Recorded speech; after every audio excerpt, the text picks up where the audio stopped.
Of all the strokes, breaststroke is the least streamlined stroke. Usually the more streamlined you are when swimming breaststroke, the faster you'll be able to swim it. Swimmers like Adam Peaty are revolutionising the stroke by adding a considerable amount of power and strength into it for the extra speed needed for Olympic standard swimming. So let's take a look at the kick phase of the stroke and how to perform it.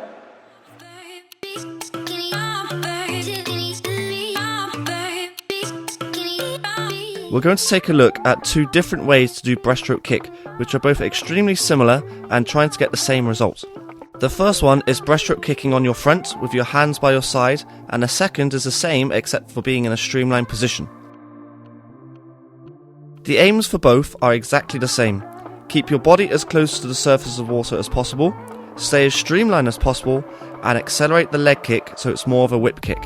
When doing this, it's important to always look directly down to the pool floor. This helps keep your spine straight and therefore helping your hips to remain near the surface, which reduces your drag and resistance through the water.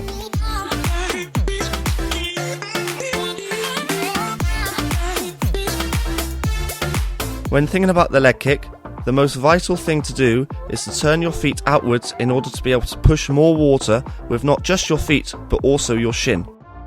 You want to use the lower part of your leg to act as a paddle pushing against the water.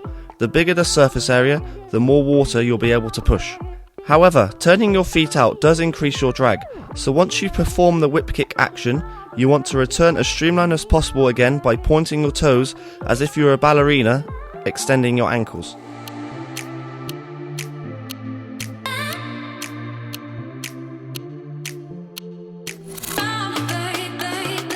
A challenge you can set yourself for when you do the kick with your hands by your side is trying to raise your feet up and kick your fingers before performing the propulsive phase of the kick. By doing this encourages your ankles to stay in line with your hips, helping with your body position and being more streamlined. When moving into the streamlined breaststroke kick, replicate the same movement, imagining your fingers would still be there.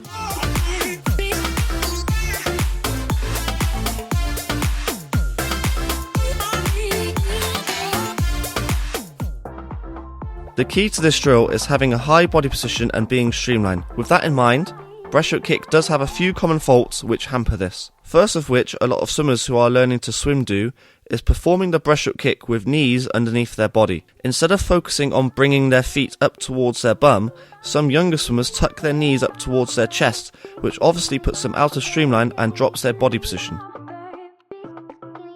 Another fault is not having your feet turned outwards, which I mentioned a little earlier in the tutorial. If a swimmer is finding it hard to turn their feet out and you're trying to teach a whip kick, their kick may turn into more of a dolphin movement. So before bringing in a whip kick, you must practice turning your feet outwards by simply bending your ankles as much as possible. A final common fault is performing this drill with your head too high. Whenever doing this drill, you should always be looking directly at the floor. When you need to breathe, just lift your head out of the water, take a quick breath and return it into the water by looking at the floor again.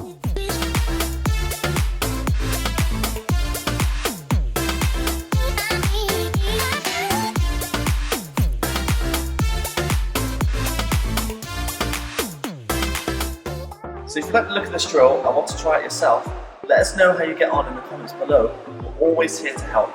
Please like this video, share it with others, and of course subscribe to the Propulsion Swimming channel for more tutorials. From me, Dan, from him, Scott, we'll catch you on the next one.